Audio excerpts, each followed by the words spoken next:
Bismillahirrahmanirrahim. Alhamdulillahirabbil wassalatu wassalamu ala al-habib sayyidina Muhammadin al-karim wa ala alihi wa itratihi wa ashabihi ajma'in.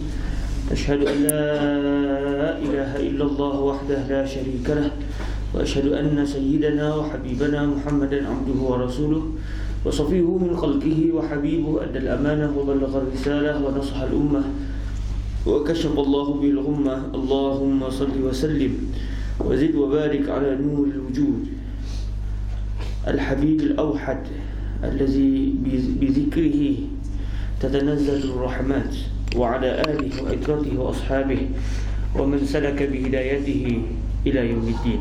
أما بعد, Alhamdulillah, syukur kita kepada Allah Subhanahu Wa Taala.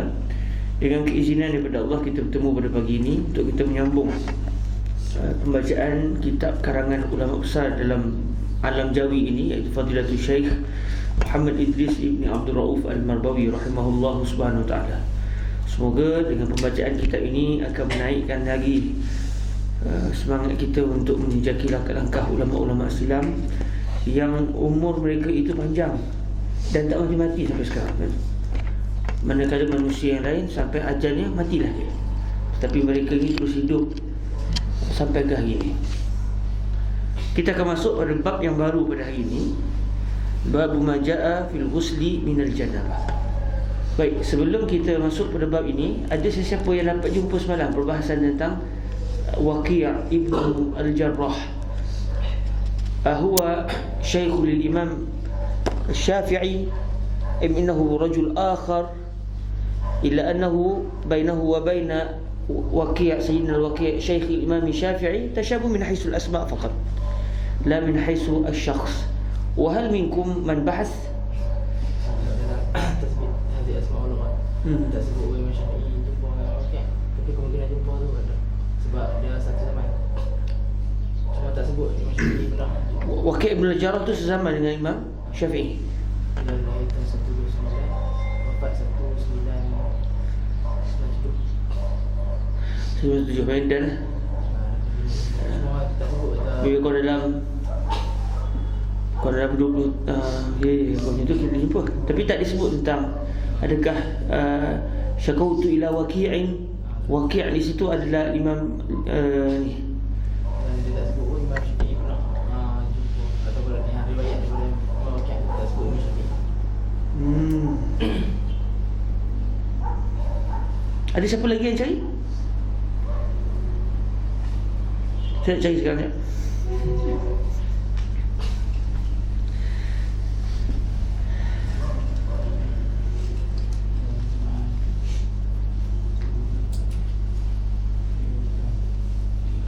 Oh, kalau di internet rupanya banyak yang menyatakan ni bukan, kan? Di internet lah.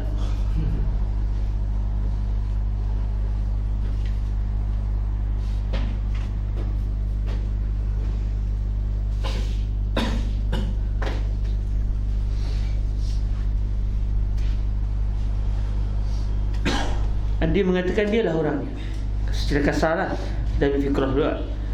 Dia mengatakan beliau lah orangnya.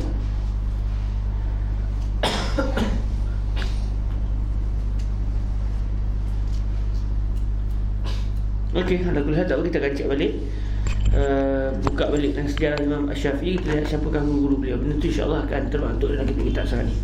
Cuma besok harapnya ada yang hari ni cuba cek dalam kitab, buka dalam kitab tarikh Al-Imam Syafi'i, tengok sejarah Imam Syafi'i macam mana dan siapakah dia Al-Imam Waqi' ibn Jarrah, kan?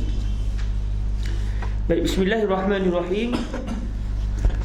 Alhamdulillah, wassalatu wassalamu ala sayyidina wa habibina Muhammadir Rasulillah wa ala alihi wa itratihi wa ashabihi wa man wala. Amma ba'du, bi isnadina ila Syekh Muhammad Idris ibn Abdul Rauf وبسنده إلى سيدنا الإمام الترمذي ومنه إلى سيدتنا ميمونة عن ميمونة رضي الله تعالى عنها قالت: وضعت للنبي صلى الله عليه وآله وسلم غسلا فاغتسل من الجنابة فأكفأ الإناء بشماله على يمينه فغسل كفيه ثم أدخل يده في الإناء فأفاض على فرجه ثم دلك بيده الحائط أو الأرض ثم مضمض واستنشق وغسل وجهه وذراعيه ثم أفاض على رأسه ثلاثة ثم أفاض على sa'iri jasadihi thumma tanaha wa ghasala rijlaihi hasanun sahih.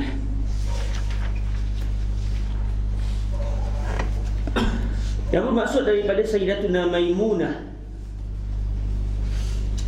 Sayyidatuna Maimunah adalah makcik kepada Sayyiduna Sayyidatuna Maimunah bintul Harith, makcik kepada bintu inda khalati Maimunah Sayyidina Abdullah bin Abbas radhiyallahu anhu. Daripada Sayyidatuna Maimunah radhiyallahu taala anha katanya, aku telah hantarkan bagi Nabi sallallahu alaihi wasallam air mandi. Di sini menunjukkan seorang isteri itu boleh berkhidmat kepada suami, kerana Sayyidatuna Maimunah min ummahatil mukminin. Sayyidatuna Maimunah dengan ibu kepada Sayyiduna Abdullah adik-beradik. Jadi Sayyidatuna Maimunah tu makcik sebelah ibu, panggil khalah. Khalah. Bahasa Arab dia beza, khalah dengan ammah. Dalam bahasa Melayu kita tak ada, makcik je. Melainkan dalam lahjah orang Minang ada beza. Yang tu saya macam tashkik orang Minang, dia kata dia orang Arab tidak. Orang Minang dibezakan, makcik belah lelaki lain, makcik belah perempuan lain. Pakcik belah lelaki lain, pakcik belah perempuan lain. Kalau pakcik belah ayah, kita panggil mamak. Mamak, bukan mamak yang buat tu, buat teh mamak tu apa, teh tarik juga. Mamak. Contoh, mak saya panggil adik kepada arwah opah saya, panggil mak kacik. Mamak kacik, mamak kacik. Mamak yang paling kecil sekali, mak kacik. Kedua Minang sekolah. Okey, kalau ini macam Minang pula, kita nak macam mana kan? Kalau pakcik belah ibu, dia panggil apak. Apak dengan mamak. Adapun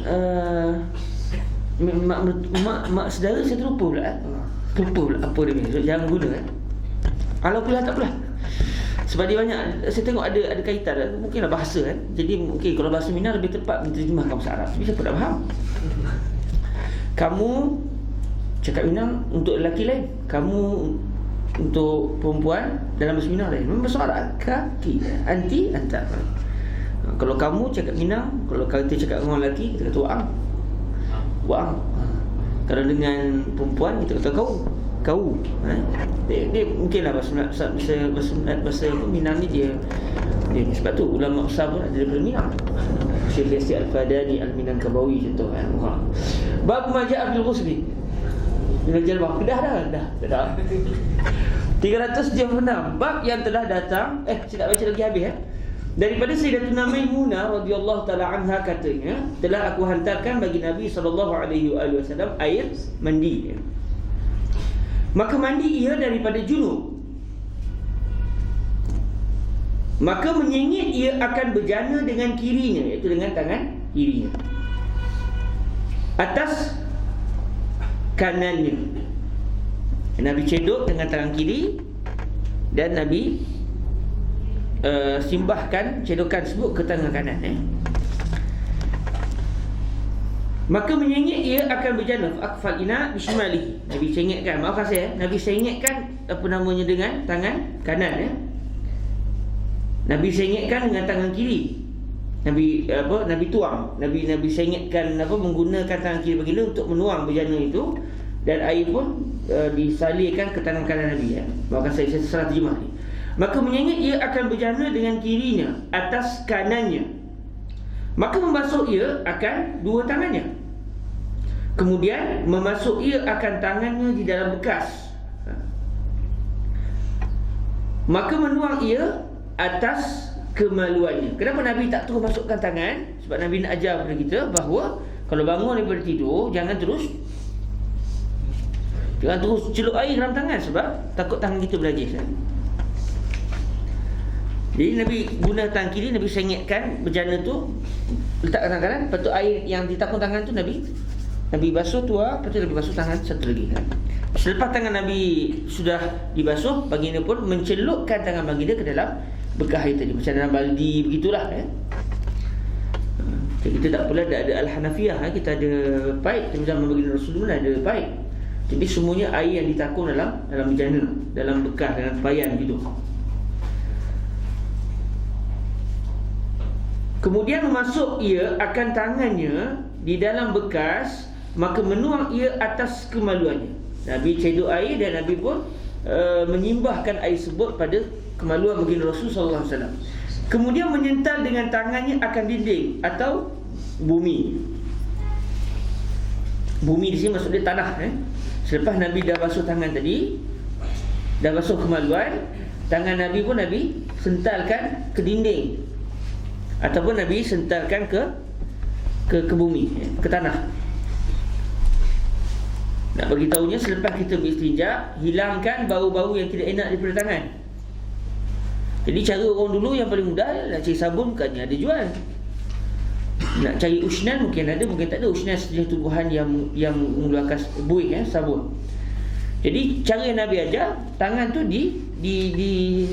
digosok-gosok ke dinding untuk menghilangkan bau yang ada di tangan kiri selepas beristinja.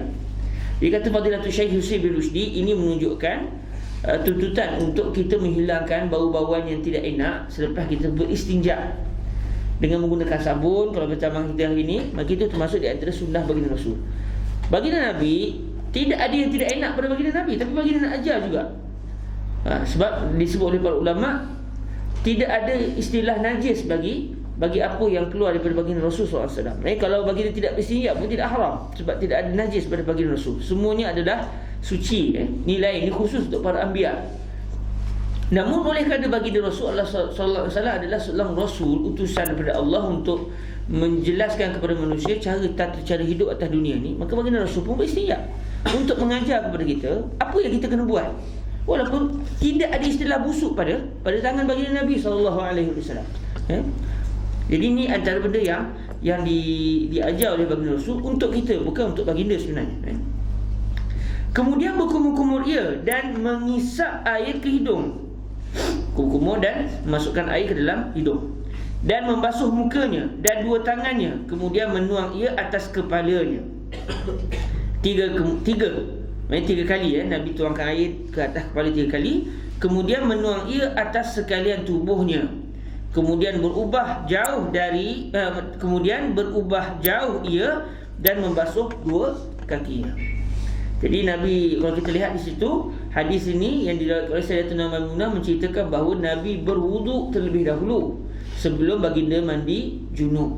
Cuma zahir hadis ni menunjukkan Nabi melambatkan basuhan kepada kaki. Nabi wuduk muka, tangan, kepala, kemudian Nabi mandi.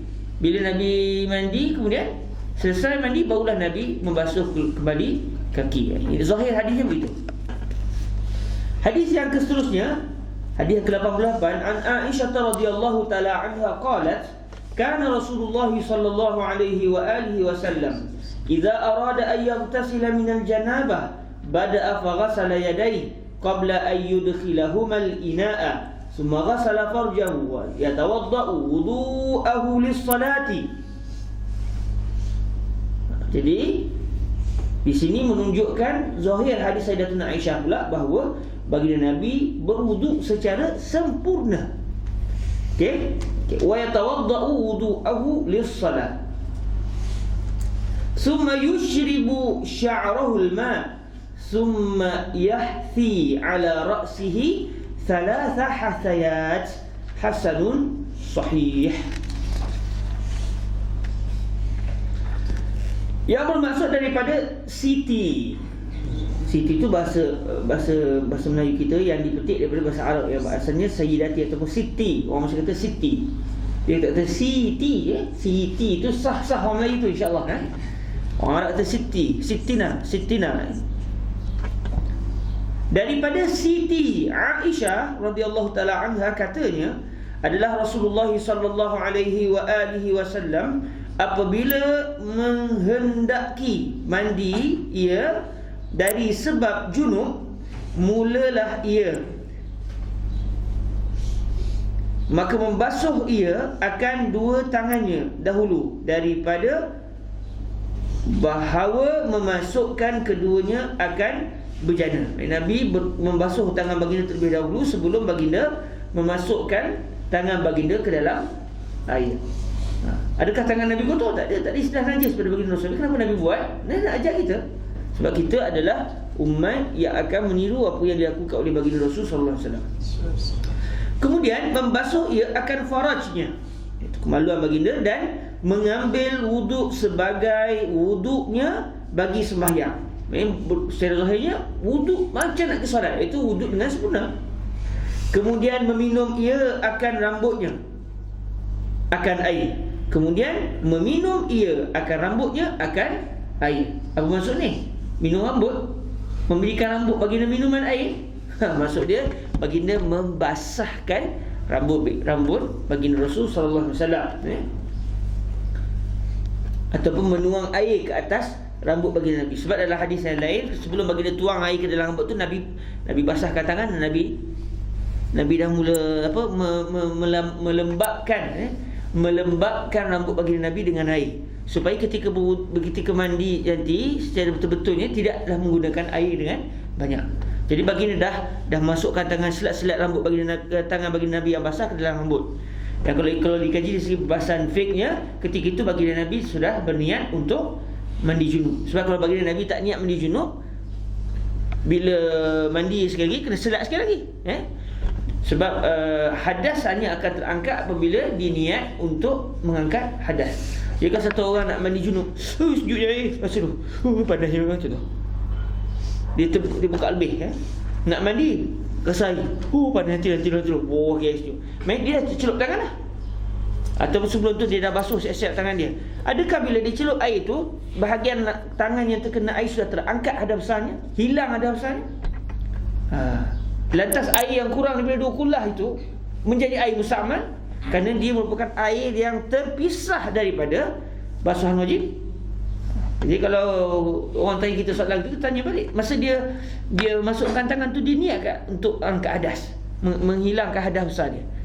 Kalau semata-mata nak test air, maka tak berlakulah niat hadas, mengangkat hadas besar. Jadi air tu masih lagi air mutlak, dan tangan dia masih lagi berhadas besar.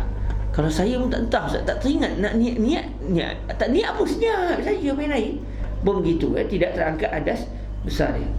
Ustaz, macam kita mandi 2 kali tu, separuh nanti dia separuh kita ada niat untuk angkat hadas. Lepas tu bangun tidur tu kita adakah kena niat pula?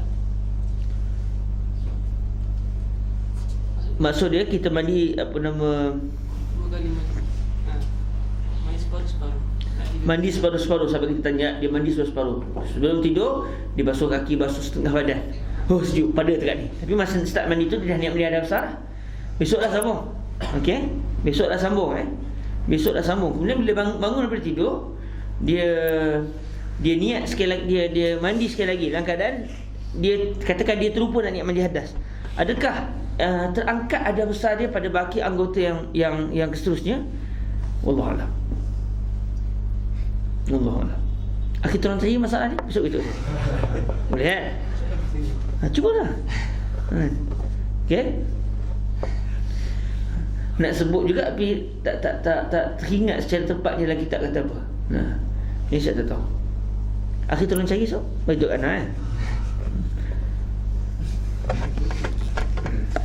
Tadi lagi. Okey. Tolong cari Besok ada tanya. Besok Jumaat. Besok. Okey. Kita sambung. Kemudian meminum ia akan rambutnya akan air. Kemudian meraup ia atas kepalanya 3 raup.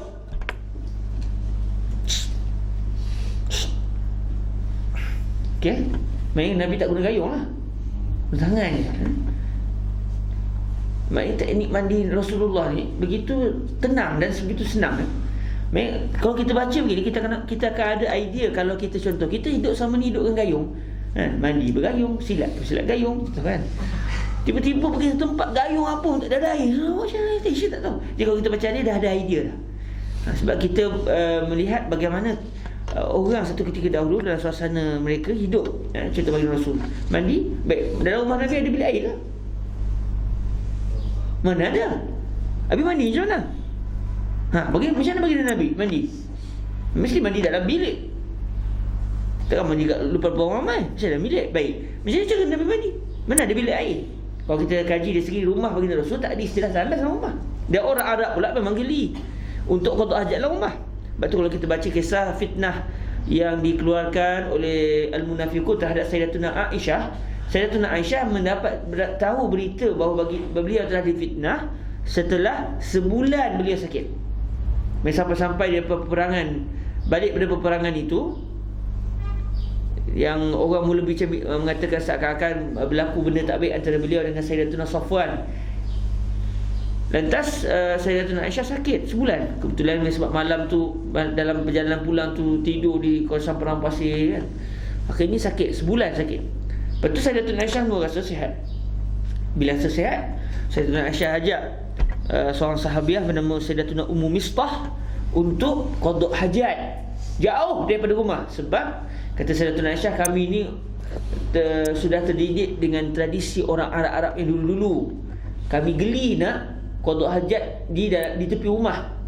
Di dalam rumah tu lagi-lagi lah tidak, tepi rumah pun geli. Nak qada hajat pun jauh. Sebab qada hajat orang biasa akan menyebabkan ada bau dan sebagainya, jadi geli. Kalau tengok orang kampung dulu pun dia geli qada hajat dekat dalam rumah. Mana ada tanah dalam rumah dulu, semua mesti luar rumah. Luar rumah pun bukan tepi rumah, jauh. Saya pernah mengalami pengalaman begitu. Terus tak ada tandas di kampung saya di Kedah. Lepas tu nak buang tanah, hampirlah belah hujung tu, tandah-tandahan apa tu, tawakal kan tu. Memang jadi kita akan nampak kesan-kesan orang lama. Ni kesan-kesan tu. Kesan-kesan yang ni lah, kesan-kesan dia. Kesan-kesan yang terhasil. Al-ba'du ya dulu al-ba'ir. Okey. Baik. Jadi rupanya kalau kita tengok macam mana pasal Nabi mandi dalam rumah dalam keadaan tak ada tandas, junub macam mana? Bila ditanya-tanya kepada guru-guru kita, rupanya Rasulullah dia akan mandi dalam bejana. Nabi macam ada satu tepayan, Nabi akan masuk dalam tepayan tu dan ada pula satu bekas air lain, Nabi cedok mandi. Jadi air akan jatuh ke atas Nabi dan masuk dalam tepayan. Jadi Rasul tidak mengotorkan. Dan Nabi bagi Rasul. Kita sebenarnya hidup tak pernah terfikir nak buat begitu tak? Takdir akan datang dah, tak ada cara macam tu. Nak mandi di sini tak ada benda, air pun tak ada, apa semua bilik air pun tak ada, rumah benda ni macam tu. Tanya kau ni rumah apa ni air? Okey, nahnu ala sanan al-arabil awal. Kami mengikut tradisi orang Arab dulu. Habis nak pergi dah? KS ni. Jadi habis yang ada apa? Kita tengok ada satu macam besen besar, ada tepayan. Yang tu tepayan besar. Apalagi masuk dalam tu tak ada air, mandi dalam tu. Idea tradisi orang dulu yang orang sekarang kalau jumpa gelabah tak tahu macam mana. Okey, hadis ini statusnya hasan sahih. Baik, kita tengok apa yang dihuraikan oleh Sayyiduna Syekh Muhammad Idris Ibn Abdul Rauf Al-Marbawi rahimahullah subhanahu wa ta'ala rahmatan wasi'ah bagi dua hadis yang didatangkan oleh beliau dalam kitab beliau Bahrul Mazi. Qala rahimahullah subhanahu wa ta'ala babu ma jaa fil ghusli minal janabah. Boleh juga dibaca al-ghasl. 386 bab yang telah datang ia pada mandi daripada junub. Mandi daripada junub mandi disebabkan junub. Ketahuilah kiranya ya saudaraku, adalah mandi junub itu ada kelakuan yang sempurna dan apa itu? Belano kan? Huruf nun itu. Apa dia belano Dia ya imam berlabur, ya imam berlatur, ya imam berlanur, ya imam bersanur, berlasur. Dia huruf kemungkinan itu ya. Huruf kosong tu. Imanun, imata, imasa, imaya, berlayur, berlayur, layur. Berlabur. Okey, siapa rajin masuk ke dalam bilik ambilkan kamus dewan sebentar? Dalam bilik ujung sekali. Bismillah. Saya tawakal Allah ni datang baca tu. Apa yang keluar rezeki kawan. Kalau ada benda tersekat kita baca sama. Sebab nak study apa semua, kita orang malas. Jadi pemalas nak study, dia datang tu ni. Sahabat pula tertipu dengan saya. Datang juga kelas. Bismillah. Masih akhir, syukran. Jadi kita cari dulu. La Nur. Ada tak La Nur? KL.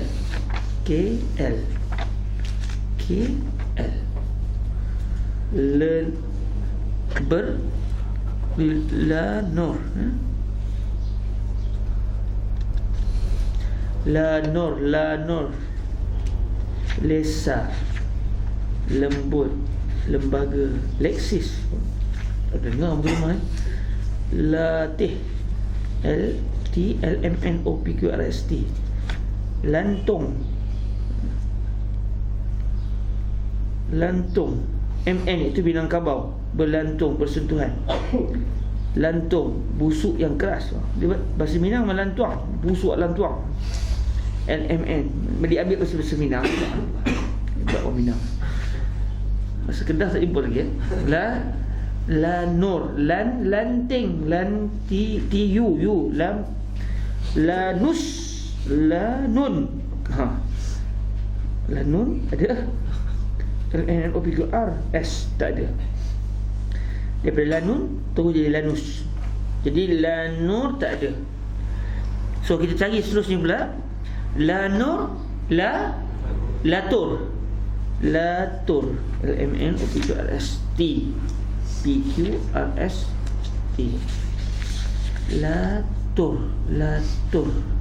belatur, latur, lau, latih, lating, lau. Subhanallah, lau. Ada juga Latong ada, latur tak ada. Latu. Oh, Kedah suka latu orang. Latu. Lau. Oh, Kedah dia guna lau, biasanya tak ada. Latur tak ada. Latur ada. Melepuh. Lecur. Bukan. Yang melecur dan melecurkan pihaknya. Panas dahsyat gila tu. Pergilah kita kias. Hebatnya sampai kalau masak tu panas lah sampai hangit, sampai lecur. Tapi mustahil lah. Itu terlalu jauh kan. Okey. Latur bermaksud lepuh, lecur. Kulit kena api kan. So lanur tak ada tu. Lasul mesti tak ada lasul ya. Lagi bukan Melayu kau rasa. Labur. Dia sama dia labur ataupun layur. Dua tu dia ingat ya. Labur. Ya Allah. Kaya ya bahasa kita ya. Kita tak jumpa dalam kamus. Labur.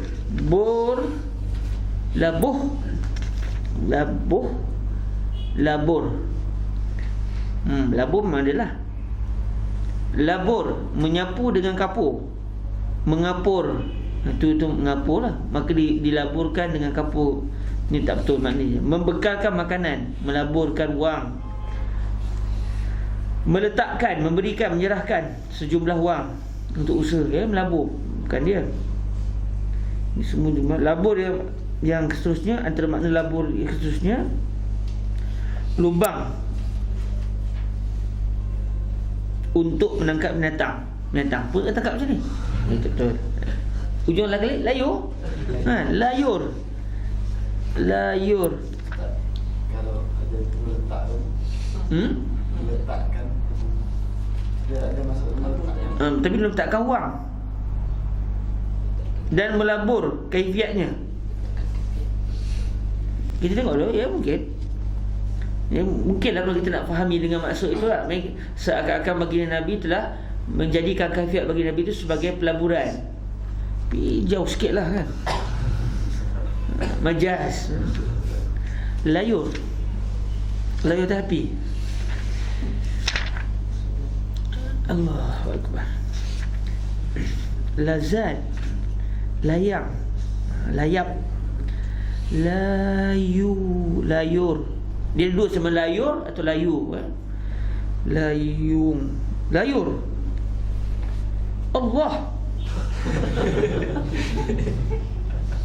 Allah MN, iaitu Minangkabau. Bahasa Minang saya pun tak tahu. Layu, lembut, lemah. Melayur, mendiang di api, memanggang, menyalai, menganggang. Dua, terlalu panas dah hangat, maka terbitlah matahari. Layur panasnya. Layur yang kedua, kedah. Pasal kedah, KD itu kedah. PN apa?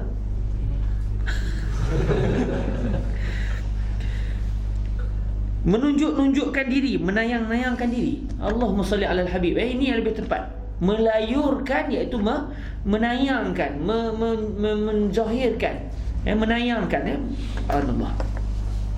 Berlayur kaifiatnya. Baginda Nabi telah menayangkan cara kaifiatnya. Walaupun ialah macam mana-mana majaz tadi boleh. Jadi di sini maknanya layur maknahu menayangkan kepada orang. Alhamdulillah. So kita baca sambil tahqiq lah. Tahqiq tak sempat, baca sambil tahqiq. Melayurkan. Baik, kita baca sekali lagi. 386. Bab yang telah datang ia pada mandi daripada junub. Ketahuilah kiranya ya saudaraku, adalah mandi junub itu ada kelakuan yang sempurna dan berlayur kaifiatnya. Iaitu ada kelakuan yang sempurna dan kaifiatnya pula berlayur. Kaifiatnya ditayangkan, dizahirkan. Itu yang kita fahamlah daripada siyak ayat ini. Sebagaimana memperbuat oleh Nabi kita sallallahu alaihi wasallam. Maka kaifiatnya itu telah dikeluarkan oleh Tirmizi. Demikian bunyi hadisnya. An Maimunah radhiyallahu taala anha qalat, wada'tu lin-nabiy sallallahu alaihi wa alihi wasallam ghusla. Diriwayatkan daripada Ummul Mukminin Maimunah bintul Harith Al-Hilali. La'alla sawab Al-Hilaliyah itu lebih tepat di segi apa namanya, kalau kita tengok dalam kitab-kitab Arab, kalau wanita itu nisbahnya akan dimuannaskan sekali. Contoh macam katakan seseorang tu daripada suku Bani Makhzum, katakan dia kata Al-Makhzumiyah, imra'ah Al-Makhzumiyah. Jadi oleh kerana Sayyidatuna Maimunah wanita, walaupun Sayyidah Al-Haris ayahnya tu daripada bangsa keturunan Hilali, suku Hilal, tapi oleh kerana kita cerita bukan tentang ayah beliau, tapi tentang beliau tu sendiri. Jadi kita la'alla lebih tepatnya Al-Hilaliyah, la'alla yang lebih tepatnya, la'allahu al-ahsan. Diriwayatkan daripada Ummul Mukminin Sayyidatuna Maimunah bintul Harith Al-Hilali radhiyallahu anha, katanya, telah aku hantarkan dan aku dekatkan bagi Nabi sallallahu alaihi wasallam akan air mandi kerana ia mahu mandi junub. Faghtasala minal janabah, maka mandilah dari sebab junubnya dan memulai ia. Kita pasal faghtasala minal janabah fa aqfa al-ina. Maknanya sekarang mula-mula setelah diberikan air, lantas baginda pun mandi. Maka baginda diam. Itu adalah huraian kepada tata cara baginda mandi. Bukan maknanya Nabi dah mandi dulu, lepas tu barulah Nabi sengitkan air, basuh. Fa yang kedua tu, fa yang tujuannya adalah untuk menjelaskan tata cara perkara yang telah disebut secara umum sebelumnya. Tengok Subhanallah. Antara hadis, kalau kita nak tengok yang mungkin maknanya agak hampir dengan cara begini, disebut dulu lepas tu baru dihuraikan, adalah hadis yang diriwayatkan oleh Imam Al-Bukhari contohnya, berkenaan dengan proses janin dalam perut. Yang juga hadis ni telah dipilih oleh Sayyidina Imam An-Nawawi radhiyallahu taala anhu dalam Al-Arba'un An-Nawawiyah. Bila sahabat jumpa ada hadis yang dalam kitab hadis 45 Nawawi itu, maka ketahuilah itu adalah hadis-hadis paling penting dalam Islam. Sebab Al-Imam An-Nawawi telah berusaha keras untuk meneliti seluruh hadis Rasulullah SAW yang sampai kepada beliau, untuk beliau pilih 40 paling tinggi nilainya berbanding dengan semua yang lain. Walaupun semua hadis Nabi itu tinggi nilainya, namun mahya asyad kalami Rasulullah. Okey, mana dia kalimah Nabi yang telah merangkumi seluruh perkara dalam Islam, ataupun merangkumi jumlah yang sangat besar dalam Islam. Akhirnya terhasillah kita hadis 40 Al-Imam Nawawi. Bila baca hadis Imam Nawawi itu, ketahuilah itu adalah satu usaha sangat sukar yang telah dilakukan oleh Al-Imam Nawawi, sampai Allah Ta'ala menjadikan kitab itu kitab yang diterima oleh masyarakat umat Islam dan diwariskan sampai kepada kita hari ini. Sanad al-muttasil ila Sayyidina Al-Imam An-Nawawi. Jadi antara hadis yang dimasukkan dalam Al-Arba'un An-Nawawiyah adalah hadis yang berbunyi bahawa Nabi SAW bersabda, inna ahadakum yujma'u khalquhu fi batni ummihi 40 yawma thumma yakunu 'alaqatan misla dhalik thumma yakunu mudghatan misla dhalik. Kita pasal nak, inna ahadakum yujma'u khalquhu fi batni ummihi 40 yawman. Kebanyakan nuskhah, hatta dalam manuskrip sekalipun, 40 yawman nutfatan. Sedangkan kalimah nutfah itu langsung tidak wujud di dalam Sahihul Bukhari. Tidak ada pula setakat kita baca dalam Sahih Bukhari, nuskhah Yuniniyah dan sebagainya, tidak ada. Ada dua riwayat 40 yawman saja dengan 40 yawman nutfah, tak ada. Maksudnya kalimah nutfah itu adalah tambahan yang telah ditambah di dalam hadis baginda Rasul sallallahu alaihi wasallam, dan benda itu tidak diucapkan oleh baginda Nabi. Jadi dalam manuskrip Al-Arba'un Nawawiyah, kebetulan dulu masa kat Malaysia saya mengambil peluang untuk try menyalin hadis 45 Nawawi daripada nuskhah manuskrip tulisan tangan. Kebetulannya cari di internet dapat 12 manuskrip. Jadi daripada 12 manuskrip tu, mungkin dalam 1-2 saja manuskrip yang menyatakan Arba'ina yauman saja. Kebanyakan manuskrip Arba'ina yauman nutfatan. Betul, kalau kita buka dalam kitab-kitab cetakan Arba'in Nawawi, kebanyakan akan tulis Arba'ina yauman nutfatan. Sebab disalin daripada kebanyakan manuskrip yang menyatakan Arba'ina yauman nutfatan. Saya sangat punya sejarah tentang hadis ini, kerana perkara itu bercanggah dengan sains. Baru kita baca sains, janin dalam perut 40 hari itu dah bermuka, bertangan, selesai dah semua. Bila saja berlaku hubungan intim antara seorang suami dengan isteri, dan Allah Ta'ala mentakdirkan sperma itu bertemu dengan ovum dalam rahim isteri, akhirnya dalam tempoh 40 hari yang pertama tu siap, selesai, bermuka, bertangan, selesai, dah jadi budak, tapi kecil amat-amat lah. Main bukan lagi dalam bentuk air mani 40 hari. Lepas tu selepas masuk 41 hari barulah nak jadi ni. Lepas tu selesai 120 hari barulah jadi orang. Dah 40 hari yang mula-mula tu dah selesai semua dah. Dah bermuka, dah bertangan, selesai. Cuma dia sangat kecil lah. Okey? Jadi saya dah mikir lama dah macam mana hadis ni. Saya cuba cari tentang ni, ada kata benda adalah ijma', 40 hari pertama tu adalah nutfah, lepas tu masuk 41 sampai hari yang ke-80 baru jadi alaqah, lepas tu 8 hari yang ke-81 sampai hari yang ke-120 baru jadi alaqah, mudghah. Jadi saya mikir lama, tapi ya dah ada kata hadis, kita nak kata habis ni terkerti nak macam itu lah. Kita kata saya kau tak erti. Tapi benda ni main fikir lama, dan dalam kelas di universiti pun saya tanya juga benda ni kepada pensyarah. Tanya juga, tapi masyayikh kata tak, benda ni jima' semua kan. Dalam kitab ni sebut begitu. Sehinggalah Fadilatul Syekh Usamah bin As-Sayyid Al-Azhari, Syekh Usamah bin As-Sayyid Al-Azhari hafizahullah subhanahu wa ta'ala, beliau membaca kitab ini di Masjid Sultan Hasan. Tapi saya tak pergi sebab masa dia bertemu hari Jumaat, dengan Syekh Husri di Muqattam, jadi saya tak pergi pun. Dengarlah Syekh Hurai hebat apa semua. Jadi saya tunggu kawan-kawan yang pergi ke sana sampai pada hadis ni. Bila sampai pada hadis ni, saya tanya macam mana Syekh Hurai.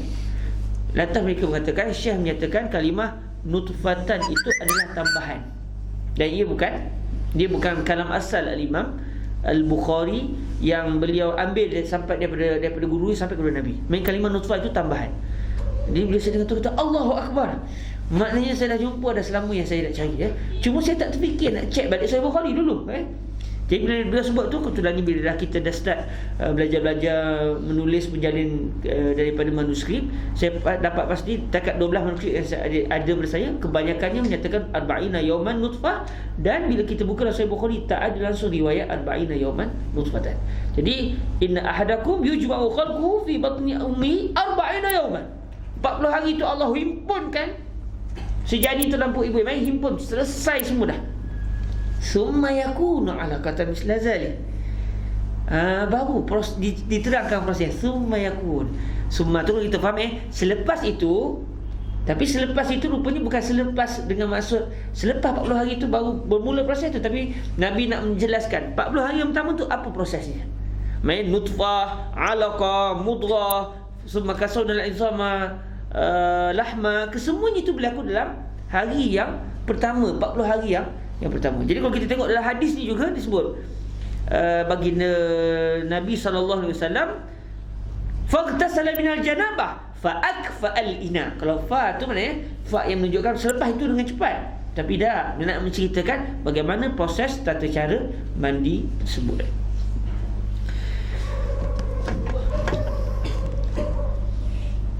Diriwayatkan daripada Sayyidatuna Ummul Mukminin Maimunah bintil Harith Al-Hilali radhiyallahu anha, katanya, telah aku hantarkan dan aku dekatkan bagi Nabi SAW akan air mandi, air yang digunakan untuk tujuan mandi, kerana ia mahu mandi junub. Faghtasala minal janabah, maka mandilah dari sebab junubnya dan memulai ia. Fa'akfa'al ina'a bishimalihi ala yaminihi faghasala kaffayhi, maka menyengit ia akan berjana, iaitu bekas yang menadah air tadi, iaitu bekas air, dengan tangan kirinya menuang ke atas tangan kanannya.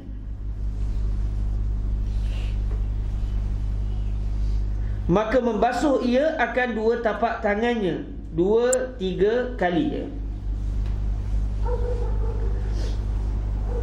Summa adkhala yadahu fil ina'i fa afadha ala farjihi. Kalau ikut riwayat lain, Nabi SAW menuangkan air ke tangan kiri dan dituangkan pula ke tangan kanan. Itu baru Nabi basuh. Kalau ikutnya begitu. Kalau ikut dari riwayat Sahih Bukhari, saya Nabi menyengitkan bekas tu, dan Nabi macam, nanti saya akan cek balik dari segi riwayat Sahih Bukhari, seakan-akan Nabi air itu dituang ke tangan kiri dulu, lepas tu tangan kiri pun mencedok ke tangan kanan. Saya ada tepatnya, kita akan tengok balik semula. Sabtu ni saya akan cuba sebutkan sekiranya saya ingat. Kalau tak ingat, ingatkan.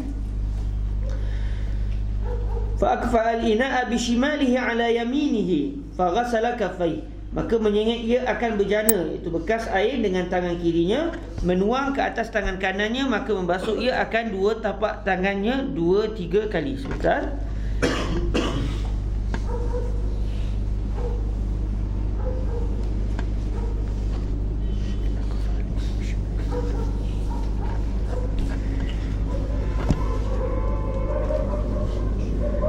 Alakulah, saya akan cuba rujuk balik semula.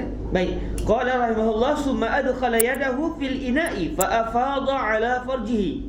Kemudian daripada telah berbasuh 2 tangannya, memasuklah ia akan tangannya itu ke dalam bekas tadi, maka menuang ia, yakni diambilnya air itu dengan tapak tangannya, lalu ditimba dan tuangkan ke atas kemaluan, yakni kubulnya dan duburnya. Setelah Nabi, tangan baginda sudah dibasuh, Nabi pun mencedok air terus daripada bejana ataupun besen yang menakung air tersebut. Nanti air itu Nabi simbahkan pula ke atas kemaluan baginda Nabi, iaitu Nabi mula beristinja. Nabi mula beristinja. Thumma dalaka yadahu al-ha'ita aw al-arda. Kemudian daripada sudah basuhnya kemaluannya dengan niat mandi hadas besar. Okey, kemudian daripada sudah basuhnya kemaluannya dengan niat mandi hadas besar. Kenapa Ustaz? Kenapa kena niat mandi hadas besar ketika tu? Untuk membuang hadas, ya. Tapi kenapa tak niat selepas tu? Kenapa semesti kenapa Syekh Idris Al-Marbawi memahami hadis ini, iaitu masa Nabi istinja tu Nabi berniat untuk mengangkat hadas. Sebab Nabi akan berwuduk selepas tu. Betul tak? Nabi akan berwuduk. Dan mungkin jawapan kerana Nabi akan berwuduk selepas tu kurang tepat. Yang saya nampaknya mungkin yang tadi tu mungkin Hairul silap kan? Mungkin yang lebih tepatnya kerana sekiranya Nabi SAW tidak berniat mandi junub ketika itu, maka tidak terangkatlah hadas pada kemaluan baginda Nabi. Jadi bila Nabi start mandi junub nanti, kadang-kadang Nabi akan berwuduk apa semua, mau tak mau kena menyentuh juga kemaluan, lantas terbatallah wuduk. Ya. Okey. Jadi kalau kita sendiri bila nak mandi junub, kalau kita masa kita duduk mandi junub tu, kita duduk istinja tu, kita tak niat masa istinja untuk mengangkat hadas, masa mandi nanti kena pastikan air sampai kepada seluruh kemaluan kita, depan dan belakang. Dengan apa cara ya? Kalau kita dah terlupa berniat masa mandi junub, masa istinja tadi, maknanya dengan niat sebagai contoh, apa namanya, kita menggunakan sarung tangan ataupun kita berlapik, ya. Tapi kalau kita dah tak niat mandi junub, ketika kita istinja dah basah ni, betul kita mandi, mau tak mau memang kena basuh juga. Dan antaranya itu yang kalau kemaluan depan mungkin agak senang, tapi kalau bicara kemaluan belakang, kena pastikan apa namanya, kemaluan belakang yang akan terlindung ketika kita berdiri tetapi terzahir ketika kita duduk, itu juga mesti dibasuh kerana itu juga anggota zahir. Jadi kalau kita mandi straight berdiri, basuh kemaluan depan betul mandi, lepas tu air pun melalui ikut punggung kita, mandi masih lagi tak sah lagi. Kerana ada bahagian zahir kemaluan belakang yang termasuk ke dalam punggung kita. Bukan kulfah depan je. Hati-hati. Jangan kata kulfah kat belakang, seram Jadi maknanya mau tak mau kita kena duduk. Bila kita duduk, baik lelaki baik perempuan, barulah bahagian yang sebelum ni dia akan termasuk, dia akan terzahir. Jadi itu mesti dibasuh juga yang zahir tu. Okey, lepas-lepas ni boleh try lah masing-masing betul kita keluar boleh check dari semula masing-masing lah, tak perlu bincangkan saya panjang lebar. Kenapa? Kerana itu anggota zahir. Bila kita mandi secara berdiri, adatnya air walau mengalir pun dia tak akan, air tu dia mengalir gitu je, dia tak betul masuk je dia mesti mengalir gitu kan. Melainkan kalau kita duduk, lantas air pun mengalir dan dia akan kena pada bahagian-bahagian yang terselindung, ya. Dan dalam kitab fiqh banyak dibincangkan cara-cara lain untuk kita mandi hadas besar, pegang kemaluan tapi tak batal wuduk. Ada cara. Tak perlu dibincangkan sini. Itu adalah buah sepelet. Lepas ni, kalau nak Tomiyah. Sumadalaka yadahul ha'ita awil arda. Kemudian daripada sudah basuhnya kemaluannya dengan niat mandi hadas besar, menyental ia akan tangannya ke dinding rumah. Sebab apa? Sebab Nabi mandi dalam rumah. Dan tak ada istilah tandas dalam rumah bagi Rasul. Memang itu tata cara hidup orang Arab satu ketika dahulu. Macam orang kampung kita dulu. Memang orang kampung kita pun begitu juga. Atau ke bumi, sama ada ke dinding rumah atau sental ke tanah rumah, ke dinding, ke lantai rumah. Sebagai sental yang bersangatan. Kalau ditulis ini yang bersangatnya, la Allah SWT bersangatan, ya.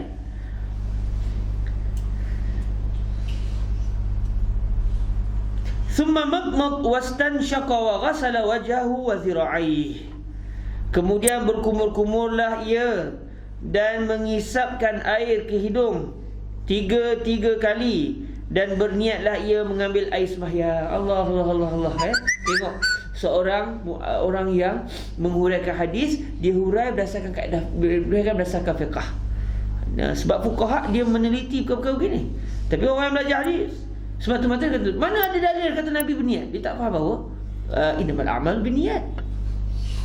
Hadis tu di umum innamal a'mal binniyat, kullu af'al la budda binniyah ghaliban.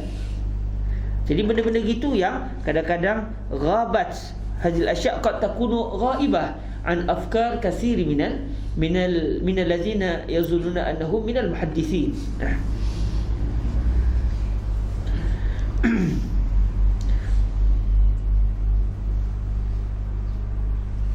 Kemudian berkumur-kumur ia dan mengisapkan air ke hidung 3 kali, dan berniatlah ia mengambil air sembahyang dan membasuh ia akan mukanya rata-rata, dan membasuh ia akan 2 tangannya sampai ke siku. Summa afadha ala ra'sihi thalatha, kemudian daripada sudah sempurna basuh muka dan lengannya, menuanglah ia dengan air di dalam tapak tangannya. Nabi cedok lagi air daripada besen atau bekas tadi dengan baginda menjadikan tangan baginda sebagai gayung. Menuanglah ia dengan air di dalam tapak tangannya yang diambilnya dari dalam bekas di hadapannya itu, atas kepalanya 3 kali sampai jerap air itu masuk rata dalam pangkal rambut serata-rata kepalanya itu. Jadi Nabi ambil air, ambil tuang atas kepala dulu. Bila atas kepala, air pun masuk atas kepala dan air pun jatuh ke bawah. Tuang lagi, tuang kepala je. Ambil air, tuang atas kepala. Kemudian Nabi akan menyelat-nyelatkan. Dalam ada riwayat lain, Nabi basahkan tangan terlebih dahulu, Nabi selatkan rambut lebih dahulu, pastikan rambut yang air mungkin tak sampai. Sebab rambut Nabi hebat, tak macam rambut kita comel je, rambut Nabi hebat. Jadi Nabi SAW rambut baginda panjang dan hebat. Jadi memerlukan kepada air yang hendaklah dipastikan air itu sampai kepada seluruh rambut baginda Rasul. Macam kita mungkin tak perlu sentas sekali je, khalas. Rambut kita memang rambut comel belaka. Okey. Summa afadha ala sa'iri jasadihi, kemudian daripada sudah jerap air atas kepalanya dengan 3 kali tuangnya tadi, menuanglah pula ia akan air atas sekalian tubuhnya.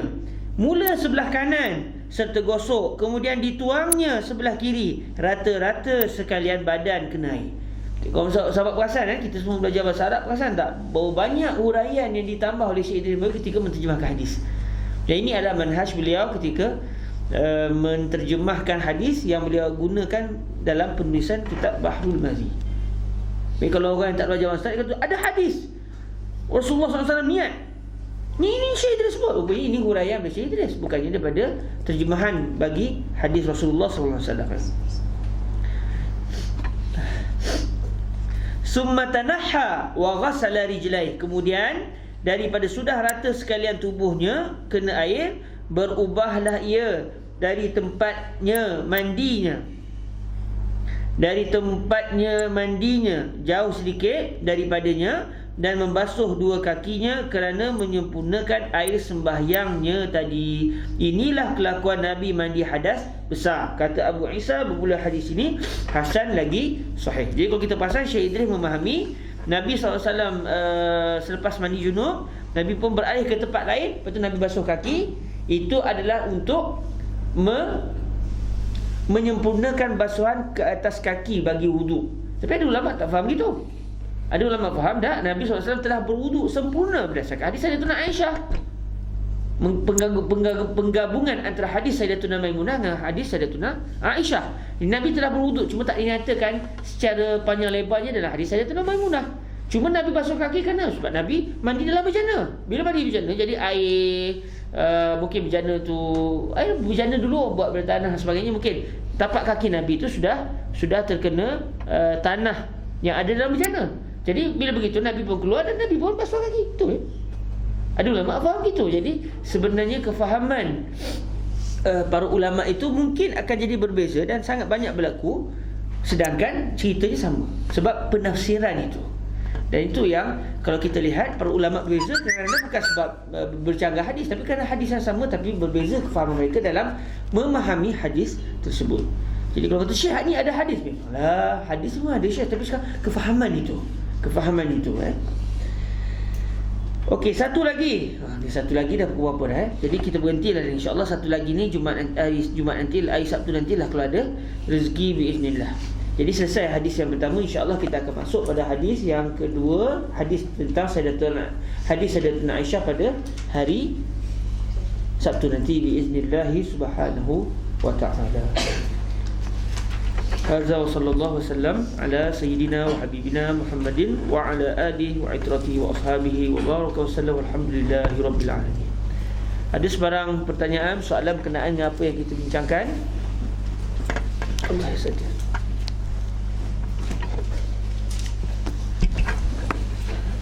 Yang musafir itu tak boleh jawab. Musafir apa? Sebab kita tanya Yang apa? masalah yang musafir tidak ada niat. Musafir tak ada niat. Kita dah borak dah, tapi kawan-kawan nak dengar. Kita postpone hari Sabtu nanti. Ustaz dah cari dah. Akhir cari kan? Barakallahu fiik. Bagus juga sebenarnya, sebab kalau kita duduk baca soalan tak terfikir soalan tu. Saya sendiri sebenarnya mengambil peluang ni untuk saya belajar. Sebab bila kita cakap, dia akan keluar macam-macam soalan. Sebab apa? Sebab saya hebat. Kalau saya hebat, saya baca kat rumah ni. Tapi tak datang pula benda tu. Betul tak? Dia mari mana? Sebab al-julus, barakati al-hadirin, keberkatan majlis dan juga keberkatan yang hadir. Sebab kalau bukti, kalau kita kehebatan tu kerana yang mengajar, tapi kalau di rumah kenapa tak teringat soalan tu? Dia dulu fikir. Kenapa bang? Kau fikir. Tak ada ini benda tu. Bahkan katanya Syekh Said bin Syartu Asy-Syafi'i, beliau menyatakan bahawa Syekh Ali Jumaah hafizahullah subhanahu wa ta'ala menyatakan, sanad tu sama tu. Saya dengar daripada Syekh Said cerita bahawa Syekh Ali beritahu. Syekh Ali menyatakan bahawa kitab-kitab hasyiah yang kita tengok kat apa? Kat Ma'raq apa semua tu, itu adalah hasil daripada soal jawab dan juga persoalan-persoalan serta perdebatan yang timbul sewaktu mengaji. Orang kata Syekh macam ni. Syekh berkata begitu, tapi Syekh takkan begitu. Betul juga okey. Tanya macam mana? Orang popa. Okey, akhirnya dapat tulis pilihan. Akhir catat. Akhirnya dikumpulkan jadilah hasyiah. Hasyiah al-kitab. Jadi sebenarnya kerana apa? Barakat al-hadirin. Sebab tu majlis-majlis seperti ini adalah satu majlis yang baik. Cuma jangan sahabat kata saya duduk mesin ni, saya mengaji di luar Jawi je. Yalah, tak apa, boleh lah mengaji kat luar Jawi saja. Mengaji siapa? Mengaji dengan Harun Nizam je, dia tu. Alamak, duduk mari jauh-jauh mengaji dengan fulan tu je. Habis masyayikh lain yang hebat-hebat tu gimana? Saya malah itu kau dulu. Tak dapat semua, jangan tinggal semua. Kau saya lagi okey boleh tak mengaji. Orang lain banyak tak mengaji, setahun sekali mengaji. Saya tiap hari. Itulah. Ya tuan yang rahmati Allah, iza wujidal ma' batalat tayammum. Bila ada air maka batallah tayammum. Jadi oleh kerana itu, sahabat kena ambil peluang belajar di Mesir ni untuk menadah terus daripada sumber mengambil terus daripada para syuyukh kita yang mereka ini telah belajar daripada para masyayikh mereka dengan begitu dalam. Sebab kalaulah kita hanya berpandu dengan abna Jawi, sebab dulu ada saya tak mengaji masyarakat apa, faham betul? Mengaji dengan ustaz Patani, mengaji dengan ustaz Melayu, dengan ustaz. Bukanlah kita nak pertikaikan ustaz Melayu ni, ialah tak apalah. Tapi mengapa hanya itu? Kalau begitu lebih baik kita balik Malaysia dan kita menadah ilmu daripada masyayikh pondok. Hebat-hebat. Bukan kata masyayikh pondok kita orangnya enteng-enteng, dah hebat-hebat tuan. Kalau kita mengaji, tanya dengan masyayikh-masyayikh kita khusus pula dulu ulama-ulama yang mengaji di Mekah. Sebab kalau di Mesir dulu ramai juga zaman-zaman abang-abang kita dalam 10 tahun 20 tahun yang lepas tak ada kelas di Al-Azhar. Kosong, hanya sepadan masjid orang datang tengok gitu je. Lepas tu hanya semata di kuliah. Betul lah orang dulu, kata-katanya lah, kata orang cerita orang dulu, setahun 3 kali pergi kuliah. Buat kerana dipeksa tengok tusan. Sampai begitu sekali. Orang lama cerita saya dah call je lah kan. Tak, maknanya tak ada sampai begitu sekali kan. Nak katanya mubalarah fi al-bayan fi ada bil hudur fi al-majalis. Banyak fi tu kan.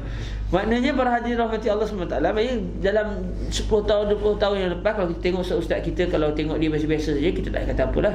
Sebab memang Al-Azhar dulu kering daripada pengajian-pengajian ilmu kan.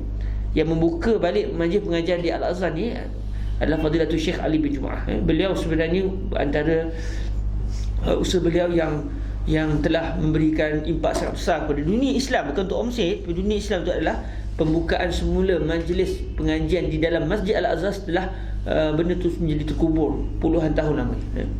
Puluhan tahun lamanya. Dan kita tengok hari ni sampai anak tak tahu ikhlas mana je. Lepas tu macam mana kalian ada duduk rumah lah. Sebab anak iza ta'arada tasaqata. Bila bertemu kita gugurkan semuanya sekali. Supaya kita tidak tarjih. Sebab kenapa kita pergi iklan ni je, tak iklan ni. Jadi kita telah tarjih. Mengapa kita tarjih? Mesti kena ada dalil. Saya tak ada dalil. Pilih-pilih macam tu je. Tak boleh. Maka bila nak pilih mesti ada bukti dia. Maka oleh kerana tak ada nak pilih, saya tak pergi semua untuk menggembirakan semua pihak. Dia tak ada lagi istilah begitu Jadi para hadirin rahmati Allah, kalau ustaz-ustaz, tuan-tuan guru kita di pondok-pondok dulu yang mengaji di Mekah khususnya, dengar cerita mengaji berkitab-kitab habis kitab ni, kita dengar kita pun tak pernah jumpa zaman begitu. Kita mengaji sehari mungkin dalam 2-3 jam, dia orang dari pagi sampai malam. Maknanya bukan calang-calang ulama-ulama Bani Melayu. Saya tengok-tengok di internet apa semua, dulu ada ruak Jawi lagi dekat Makkah Al-Mukarramah. Di dalam Masjidil Haram tu ada satu ruak lagi, namanya ruak Jawi juga.